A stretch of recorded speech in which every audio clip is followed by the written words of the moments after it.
बसून घ्या. नाही नानाभाऊ हा सभागृह कामकाजासाठी आहे आणि कामकाज नियमाप्रमाणे चालणार. तुम्ही खरं तर तुमच्याकडनंही अपेक्षा मुळीच नव्हती. नाही बसा.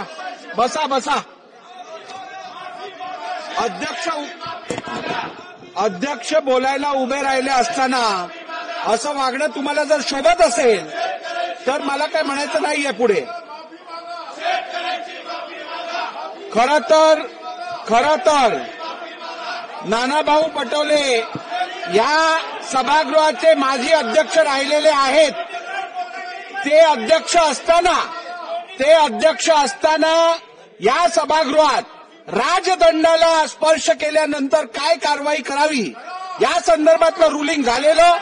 त्यामुळे नानाभाऊ मला तुम्ही पुढची कारवाई करण्यासाठी अजून मजबूर करू नका. आपण जागेवर बसा अथवा सभागृहाचं नियमित कामकाज चालू ठेवण्यासाठी मला पुढची कारवाई करायला लागेल. आपण जागेवर बसा.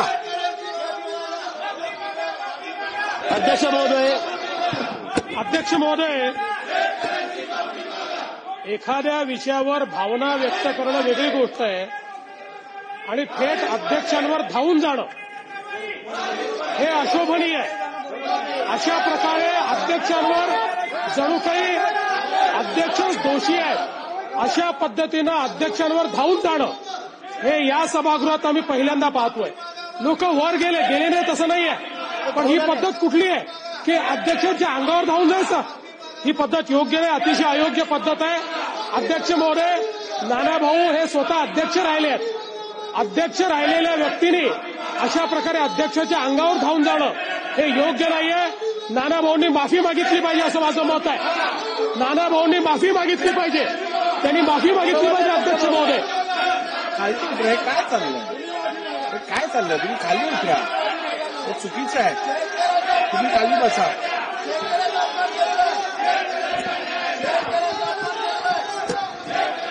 सभागृहाचं कामकाज नियमित चालण्यासाठी मी विधानसभेचा अध्यक्ष म्हणून माझ्या अखत्यारीत नानाभाऊ पटोले यांना दिवसभरासाठी सस्पेंड करत आहे.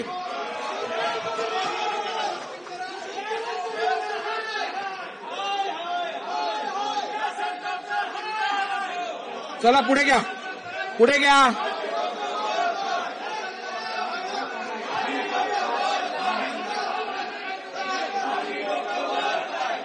चला पुढे घ्या. तुपे साहेब बोला.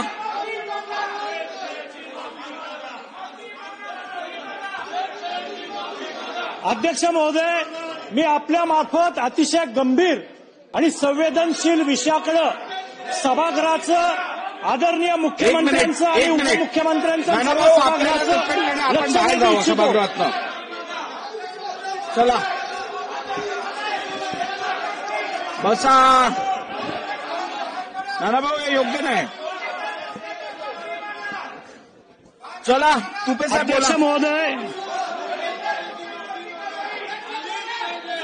अध्यक्ष महोदय, गुरु शिष्याच्या नात्याला काळिमा फासला जाईल असं कृत्य या महाराष्ट्रामध्ये घडलंय. गुरु आणि शिष्याच्या नात्यावरचा विश्वास संपून जाईल अशा प्रकारचं कृत्य बीडमध्ये घडलेलं आहे. आणि या बीडमधलं कृत्य घडत असताना अध्यक्ष महोदय, याच्यामध्ये जे 2 आरोपी आहेत त्यापैकी श्री पवार आणि खटावकर या दोघांना अटकही झालेली आहे. दोघांच्या विरोधात पॉस्कोचा गुन्हा सुद्धा नोंदला गेलेला आहे.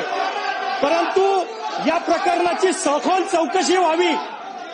महाराष्ट्राच्या मनामध्ये संभ्रम आहे. महाराष्ट्राच्या मनामध्ये मोठा संभ्रम आहे. थांबा, जातात बाहेर चालले. बोला झालं, बाहेर गेले. अध्यक्ष महोदय,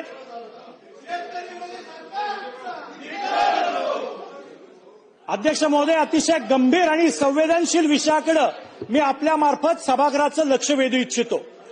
गुरु शिष्याच्या नात्याला काळिमा फासला जाईल अशा प्रकारची घटना महाराष्ट्रामध्ये बीड जिल्ह्यामध्ये घडलेली आहे। गुरु आणि शिष्यावरचा एकमेकाचा विश्वास संपून जाईल अशा प्रकारची या नात्याला अतिशय बाधा आणणारं कृत्य काही लोकांकडून घडलेलं आहे। पवार आणि खटावकर या दोघा नराधामांकडून एका अल्पवयीन मुलीच्या लैंगिक शोषणाचा प्रकार बीड जिल्ह्यामध्ये घडलेला आहे। त्यांच्यावरती कारवाई पण झालेली आहे। त्यांच्यावर पॉस्को अंतर्गत गुन्हाही दाखल केलेला आहे। पोलिसांनी त्यांना अटकही केलेली आहे। तरी सुद्धा महाराष्ट्राच्या जनतेच्या मनामध्ये काही प्रश्न निर्माण झालेले आहेत या घटनेमुळे। त्यामुळे अध्यक्ष महोदय, महाराष्ट्रातल्या जनतेला काही प्रश्नांची उत्तरं पाहिजे आहेत। हे प्रश्न महाराष्ट्राच्या जनतेला पडलेले आहेत। त्याच्यामध्ये सगळ्यात पहिल्यांदा की एवढा गंभीर गुन्हा घडलाय पण आमच्या पोलीस अधिकाऱ्यांनी तत्परतेने कारवाई केली, पण पॉस्को सारखा कायदा केवळ 3 दिवसाचीच पीसी का मागितली? हे पोलिसांनी का असं केलं हे महाराष्ट्रातल्या जनतेला कळत नाहीये। गंभीर गुन्हा आहे, त्याच्यामध्ये माननीय न्यायालय जे देईल ते ठीक, पण पोलिसांनी हा तपास अतिशय सखोलपणे करायला पाहिजे होता। असं काही घडलंय का की त्या दोघांच्या मागे, आरोपींच्या मागे कुणाचा वरदहस्त आहे, राजकीय वरदहस्त आहे? कारण ज्या बातम्या सगळ्या मीडियामधून येत आहेत त्यामुळे महाराष्ट्राच्या जनतेला असं वाटतंय की कुणीतरी गब्बर असे राजकारणी या दोघांच्या मागे उभे आहेत का, ज्याच्यामुळे 3च दिवसाची पीसीआर मागितली गेली? तर हे सुद्धा सगळ्या महाराष्ट्राच्या जनतेच्या मनातला संभ्रम दूर झाला पाहिजे। त्याच्यामुळं अध्यक्ष महोदय, मी या ठिकाणी या प्रकरणाची व्याप्ती जी काही दिसतीये, जी काही बीडमधली जनता तिथं कुजबूज करते, प्रचंड मोठी व्याप्ती आहे। ही एका मुलीने पुढे येऊन डेअरिंग केली आणि गुन्हा नोंदवलाय, पण अशा किती जणींच्या विरुद्ध असं घडलेलं आहे? या दोघा नराधामांनी अजून किती मुलींना या पद्धतीनं त्याच्याबरोबर हे कृत्य केलेलं आहे याची माहिती समोर आली पाहिजे। त्यामुळे अध्यक्ष महोदय, आपल्या मार्फत मी माननीय मुख्यमंत्री महोदयांना विचारू इच्छितो की बाबा या प्रकरणाची सखोल अशी चौकशी आपण करणार का? याच्यावरती एसआयटी नेमली जाईल का? ही एसआयटी नेमताना एखाद्या आयपीएस महिला अधिकाऱ्याला त्याच्यामध्ये त्याला काम करायला तिला सांगितलं जाईल का? आणि ज्या मार्फत इतरही सर्व जे काही असतील त्याही मुलींना विश्वासात घेऊन त्यांच्याबद्दल असं काही घडलंय का? या 2 नराधामांनी त्यांच्याबद्दल असं काही दुष्कृत्य केलंय का? याच्यासाठी काही विशेष यंत्रणा उभी केली जाईल का? आणि त्याची घोषणा मुख्यमंत्री महोदय आज सभागृहात करतील का? असे आपल्या मार्फत माझे प्रश्न आहेत। माननीय अध्यक्ष महोदय, सन्माननीय सदस्य चेतन तुपे साहेबांनी बीडमध्ये घडलेल्या एका अतिशय गंभीर घटनेच्या संदर्भातला मुद्दा या ठिकाणी उपस्थित केलेला आहे। खरं तर ही खरोखर अतिशय गंभीर अशा प्रकारची घटना आहे। कोचिंग क्लासच्या माध्यमातून येणाऱ्या मुलींचं लैंगिक शोषण करण्याची घटना ही समोर आलेली आहे आणि त्यातल्या एका मुलीने आणि तिच्या आईने हिमतीने या प्रकरणामध्ये गुन्हा नोंदवल्यामुळे याची वस्तुस्थिती बाहेर आली आणि पॉक्सो कायद्याखाली तो गुन्हा नोंदवण्यात आला आहे। सन्माननीय सदस्यांनी काही मुद्दे उपस्थित केले आहेत की 2च दिवसाची कोठडी का मागण्यात आली, तर जरूर त्याही संदर्भातली चौकशी केली जाईल। मोठ्या प्रमाणात बीडमध्ये या संदर्भातला रोष आहे, राज्यातही रोष आहे, कारण या प्रकरणाची व्याप्ती अधिकची असू शकते अशा प्रकारची शंका बोलली जाते। एक मुलगी हिमतीनं समोर आली, पण अशा अनेक किती मुलींसोबत त्या ठिकाणी असा व्यवहार झालेला आहे असंही प्रश्नचिन्ह निर्माण होत आहे। आणि म्हणूनच या संपूर्ण प्रकरणाची व्याप्ती बघत असताना आणि याच्यामधली संवेदनशीलता ही लक्षात घेऊन आपण असा निर्णय केलेला आहे की वरिष्ठ दर्जाच्या आयपीएस महिला अधिकारी यांच्या अध्यक्षतेखाली एक एसआयटी आम्ही तयार करू आणि या एसआयटीच्या माध्यमातून या संपूर्ण जी काही गुन्हा आहे त्या गुन्ह्याची चौकशी करू। याची व्याप्ती कुठपर्यंत आहे, कोणाचा वरदहस्त आहे का, कोणी याला राजकीय दृष्ट्या, सामाजिक दृष्ट्या, अजून कुठल्या दृष्ट्या वेगवेगळी वळणं देत आहे का, अशा प्रकारचाही त्याच्यामध्ये प्रयत्न आपला असेल। आणि त्या माध्यमातून ज्या काही आमच्या मुली आहेत त्या मुलींना योग्य न्याय मिळावा या दृष्टीने आपण प्रयत्न करू. त्यामुळे मी सभागृहाला आणि माननीय सदस्यांना आश्वस्त करतो की टाइम बाउंड पद्धतीनं एसआयटी या ठिकाणी चौकशी करेल आणि पूर्ण या प्रकरणाचा छडा लावून सर्व मुलींना न्याय मिळेल आणि अशा प्रकारचे जे नराधम आहेत त्यांना कठोर शिक्षा मिळेल आणि त्यांना कोणी वाचवायचा प्रयत्न करेल तर त्यांनाही शिक्षा मिळेल अशा प्रकारची व्यवस्था केली जाईल. सांगितलं. चला पुढे. दिनांक 30 जून 2025 पासून सुरू झालेल्या महाराष्ट्र विधानमंडळाच्या सन 2025च्या द्वितीय पावसाळी अधिवेशनात माननीय उपमुख्यमंत्री नगरविकास, गृहनिर्माण, सार्वजनिक बांधकाम, सार्वजनिक उपक्रम यांनी त्यांच्याकडे कारभार असलेल्या विभागांचे विधिमंडळातील कामकाज आपल्या मूळ विभागाचे कामकाज सांभाळून त्यापुढे नेमून दिलेले मंत्री संबंधित विभागाच्या राज्यमंत्री यांच्यासोबत समन्वय ठेवून एकत्रितरित्या हाताळतील असे प्रस्तावित करून त्याबाबतची परवानगी मागितलेली होती. माननीय उपमुख्यमंत्री यांच्याकडे कार्यभार असलेल्या नमूद विभागांचे कामकाज नेमून दिलेले मंत्री संबंधित विभागाच्या राज्यमंत्री यांच्याशी समन्वय ठेवून हाताळण्याबाबत माननीय मुख्यमंत्री महोदयांनी अनुमती दिली आहे. त्यानुसार विभाग व मंत्री महोदयांची नावे पुढीलप्रमाणे आहेत. सार्वजनिक बांधकाम, सार्वजनिक उपक्रम मान्य श्री दादाजी भुसे, नगर विकास मान्य श्री उदय सामंत, गृहनिर्माण मान्य श्री शंभूराज देसाई. नाही, मी पॉइंट ऑफ इन्फॉर्मेशन एक मिनिट बसून घ्या. बघा, बीएससी मध्ये या विषयातली चर्चा झालेली आहे आणि त्या चर्चेत असं सगळ्याच गटनेत्यांनी ठरवलेलं आहे की पॉइंट ऑफ इन्फॉर्मेशन मध्ये रोज जवळजवळ 1-1.25 तास निघून जातो. त्यामुळे अगदीच महत्वाचं असेल तर मी परवानगी देईन, पण असे 20-20, 25-25 पॉइंट ऑफ इन्फॉर्मेशन काय मांडायला द्यायची परवानगी दिली जाणार नाही. तरीही औचित्याचे मुद्दे आपण रोज घेऊ, अर्धा पाऊण तास घेऊ, त्यावेळेला आपण मांडा. नहीं, अभी बोलने के बाद वापस आप वही बोल रहे हो. चला पुढे घ्या. राहुल कुल बोला.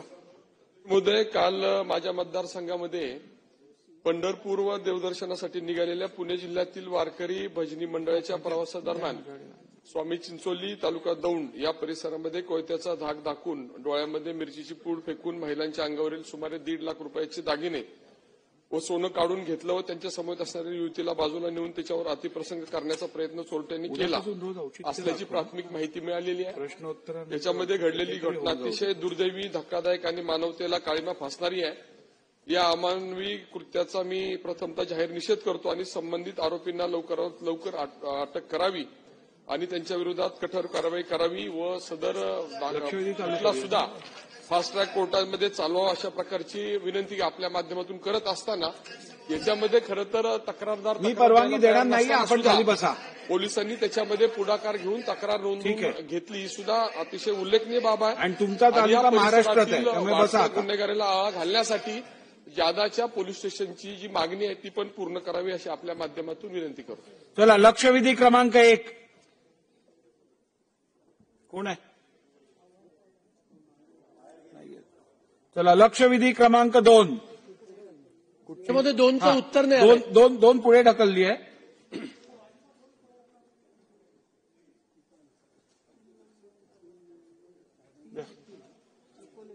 आहेत का? निकोले आहेत. लक्षवेधी क्रमांक 3 लक्षवेधी क्रमांक 3 अध्यक्ष महोदय, माझ्या पालघर जिल्ह्यातील माझ्या डहाणू मतदारसंघामध्ये सुकड आंबा शिरसोनपाडा येथील जल जीवन मिशन अंतर्गत जी पाण्याची टाकी बांधण्यात आली त्या पाण्याच्या टाकीचा स्लॅब खाली कोसळून 17 मार्च 2025 रोजी सायंकाळी 4:30 वाजता उपाध्यक्षांना बोलवा. 2 मुलींचा दुर्दैवी मृत्यू झाला. एक मुलगी गंभीर जखमी झाली. ह्या मुली शाळकरी मुली होत्या. अध्यक्ष महोदय, 2 दिवसापूर्वी सुकडांबा या ठिकाणी मी जाऊन आलो. अजूनही त्या शाळकरी मुलींचा ज्यांचा मृत्यू झाला त्यांच्या कुटुंबाला अजूनही न्याय मिळालेला नाही. अध्यक्ष महोदय, या कामाच्या हे काम हे निकृष्ट दर्जाचं झालं होतं. त्या कामाची चौकशी करण्याची जबाबदारी ही उपअभियंता आणि कार्यकारी अभियंता यांची होती. परंतु यांच्या हलगर्जीपणामुळे या दोन शाळकरी मुलींचा दुर्दैवी मृत्यू झालेला आहे. माझा प्रश्न आहे की आजतागायत या अधिकाऱ्यांवर कारवाई झाली नाही. ती कारवाई आपण त्यांच्यावर करणार आहात का? त्यांना आपण निलंबित करणार आहात का? हा प्रश्न आहे. अध्यक्ष महोदय, या मुलींना ज्यांचा दुर्दैवी मृत्यू झाला त्यांच्या कुटुंबाला 1.5 लाख रुपये शिक्षण विभागाकडून त्यांना रक्कम दिलेली आहे. परंतु अध्यक्ष महोदय, ही आमच्या आदिवासी समाजाची चेष्टा असं मला या ठिकाणी म्हणायचं आहे. कारण 1.5 लाख रुपये आपण जीवाची किंमत करू शकतो का? म्हणून माझा प्रश्न या ठिकाणी असा आहे की ज्या मुलींचा मृत्यू झालेला आहे त्या मुलींच्या कुटुंबाला 10 लाख रुपये हे त्यांना दिले पाहिजे, त्यांना भरपाई दिली पाहिजे, त्यांना आर्थिक सहाय्य दिलं पाहिजे. तसंच जी मुली गंभीर जखमी झालेल्या आहेत तिला 5 लाख रुपये ही त्यांना अर्थसहाय्य झालं पाहिजे. आपण देणार आहात का? हा दुसरा प्रश्न आहे. त्याचप्रमाणे ज्या कंपनीने, ज्या ठेकेदाराने हे काम घेतलं होतं आणि निकृष्ट दर्जाचं त्यांनी काम केलं, तर यांच्या हलगर्जीपणामुळे या 2 मुलींचा जीव गेलेला आहे, त्या मरण पावलेल्या आहेत. तर यांच्यावर मनुष्यवधाचा गुन्हा दाखल आपण करणार आहात का? असे माझे 3 प्रश्न आहेत अध्यक्ष महोदय. अध्यक्ष महोदय, आदरणीय निकोली साहेबांनी विचारलेल्या लक्षवेधीमध्ये जल जीवन मिशन अंतर्गत सुकडआंबा, तालुका डहाणू, जिल्हा पालघर इथे 4/8/2022 रोजी या योजनेला प्रशासकीय मान्यता देण्यात आली. त्याची मूळ रक्कम 2,74,00,000 आहे. सदर योजनेचा कार्यारंभ आदेश हा 13/10/22 हरेश बोरवेल्स या कंपनीला हे काम देण्यात आलं. त्याची मुदत ही 18 महिन्याची होती. अध्यक्ष महोदय, आदरणीय आमदार मोदयांनी सांगितल्याप्रमाणे ही 34,000 लिटर ची टाकी, 12 मीटर साठवण टाकीचं 95% काम पूर्ण झालंय. पण जलजीवन मिशन अंतर्गत जी स्लॅबची लगतची लँडिंग होती ती कोसळल्याने 2 मुलांचा मृत्यू या ठिकाणी झाला. अध्यक्ष महोदय, आणि 1 जण जखमी झाला. सायंकाळी 6 वाजेच्या सुमारास ही घटना, मुलं तिथे खेळायला गेले असताना ही घडली. कंत्राटदाराच्या कोणत्याही या ठिकाणी लक्षात न आल्यामुळे सदरहू या योजनेस कंत्राटदारावर आपण गुन्हा सुद्धा दाखल केला. तो कंत्राटदाराला अटक सुद्धा करण्यात आली. अध्यक्ष महोदय, कासा पोलीस स्टेशनमध्ये त्याच्यामध्ये अटक करण्यात आली. तात्काळ कारवाई म्हणून आपण या ठिकाणी